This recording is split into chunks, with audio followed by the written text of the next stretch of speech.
नमस्कार, national India news के Delhi metro NCR bulletin में आपका स्वागत है। आइए नजर डालते हैं आज की ताजा तरीन खबरों पर। कर्नाटक में आज मुस्लिम संगठनों ने किया बंद का ऐलान। हाईकोर्ट के फैसले पर जताई नाराजगी, कहा शरीयत के खिलाफ है निर्णय। बेंगलुरु के शिवाजी नगर में स्टीफन स्क्वायर मर्चेंट एसोसिएशन के उपाध्यक्ष अली जान ने कहा कि हाईकोर्ट का फैसला शरीयत के खिलाफ है। डीआरडीओ ने रिकॉर्ड 45 दिन में बनाई बहुमंजिला इमारत, यहां तैयार होंगे लड़ाकू विमान। रक्षा मंत्री राजनाथ सिंह ने किया उद्घाटन।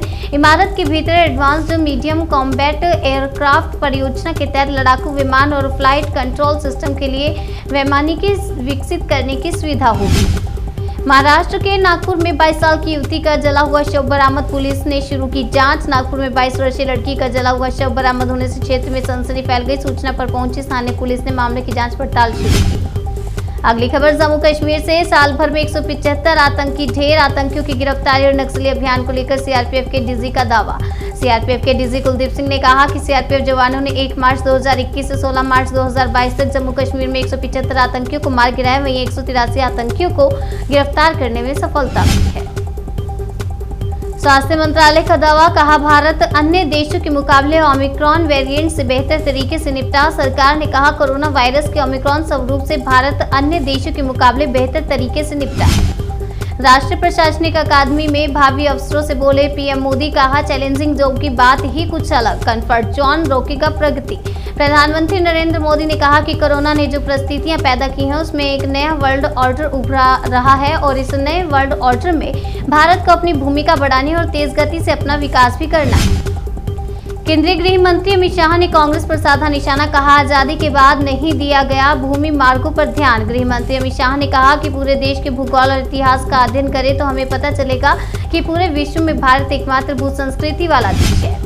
खार्किव में रूसी धमाके में लोकल स्कूल और कम्युनिटी सेंटर तबाह। रूस और यूक्रेन के बीच जारी जंग के 3 हफ्ते हो चुके हैं। जंग को खत्म करने की कोशिश जारी है, लेकिन इस बीच यूक्रेन में खासी तबाही हुई है। अमेरिकी राष्ट्रपति जो बाइडेन ने रूसी राष्ट्रपति व्लादिमीर पुतिन को यूक्रेन पर आक्रमण को लेकर युद्ध अपराधी बताया। राजधानी दिल्ली में बढ़ता जा रहा है गर्मी का कहर, न्यूनतम तापमान में 2 डिग्री की बढ़ोतरी। दिल्ली में रह रहे लोगों को अभी से गर्मी का कहर सता रहा है और न्यूनतम तापमान में 2 डिग्री की बढ़ोतरी हो रही है। दिल्ली में तापमान 43.5 डिग्री सेल्सियस तक पहुंच गया है और अब तक का सबसे अधिक तापमान है। अमित शाह ने कहा द कश्मीर फाइल्स ने दुनिया के सामने सच को किया उजागर। महबूबा बोली, कश्मीरी पंडितों के दर्द को हथियार बना रही सरकार। उत्तर प्रदेश, मध्य प्रदेश, गुजरात, कर्नाटक, हरियाणा, गोवा और त्रिपुरा सभी भाजपा शासित राज्यों के बाद उत्तराखंड फिल्म को कर मुक्त करने वाला 8वां राज्य बन गया।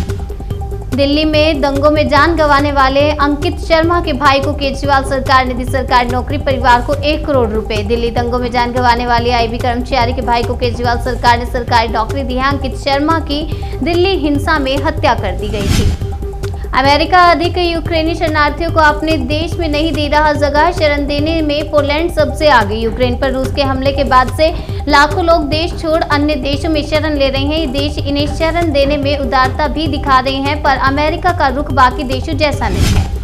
व्लादिमीर पुतिन के अपने ही लोगों को धमकी, बोले देशद्रोहियों को कर देंगे खत्म। रूस ने 24 फरवरी को यूक्रेन पर हमला कर दिया था, तब से अब तक यूक्रेन की सेना आक्रमणकारियों का जमकर मुकाबला कर रही है, लेकिन यूक्रेन के कई शहर हमले से खंडर हो चुके हैं। यूक्रेन में आसमान से लेकर जमीन तक मौत बरसा रहा रूस। एयर स्ट्राइक में 53 लोगों ने गंवाई जान। यूक्रेन के शहरों में धमाके और गोलाबारी जारी है। बुधवार को चेरनीहाइव में रूस की एयर स्ट्राइक और गोलाबारी में 53 नागरिकों की मौत हो गई है। पंजाब के सीएम भगवंत मान ने भ्रष्टाचार रोकने को लेकर लिया बड़ा फैसला, जारी करेंगे पर्सनल व्हाट्सएप नंबर। पंजाब के नए मुख्यमंत्री भगवंत मान ने कहा कि ईमानदार ऑफिसर्स के साथ हमेशा खड़ा हूं। पंजाब में अब हफ्ता वसूली बंद होगी। भगवंत मान को पीएम मोदी का मिला आश्वासन, केंद्र सरकार साथ मिलकर करेगी काम। पीएम मोदी ने भगवंत मान को साथ मिलकर पंजाब के लोगों के लिए विकास कार्य करने का भरोसा दिलाया। पीएम मोदी की ओर से भगवंत मान को बधाई भी दी गई। अनुच्छेद 370 हटने के बाद पत्थरबाजी की घटनाओं में कमी, बोले सीआरपीएफ डीजी। शहीदों के परिवारों को मिलने वाली राशि में भी हुआ इजाफा। जोखिम कोर्ट से वित्तीय सहायता के तहत आतंकियों के खिलाफ कार्रवाई में शहीद होने वाले जवानों के लिए राशि को 20 लाख रुपए से बढ़ाकर 30 लाख रुपए कर दिया गया। साउथ अफ्रीका ने लगाया जीत का चौका, न्यूजीलैंड को 2 विकेट से दी मात। साउथ अफ्रीका की टीम ने आईसीसी महिला वर्ल्ड कप में लगातार चौथी जीत हासिल की है, वहीं न्यूजीलैंड की यह तीसरी हार है। दिल्ली मेट्रो एनसीआर बुलेटिन में फिलहाल इतने ही। तब तक के लिए बने रहिए हमारे साथ और देखते रहिए नेशनल इंडिया न्यूज।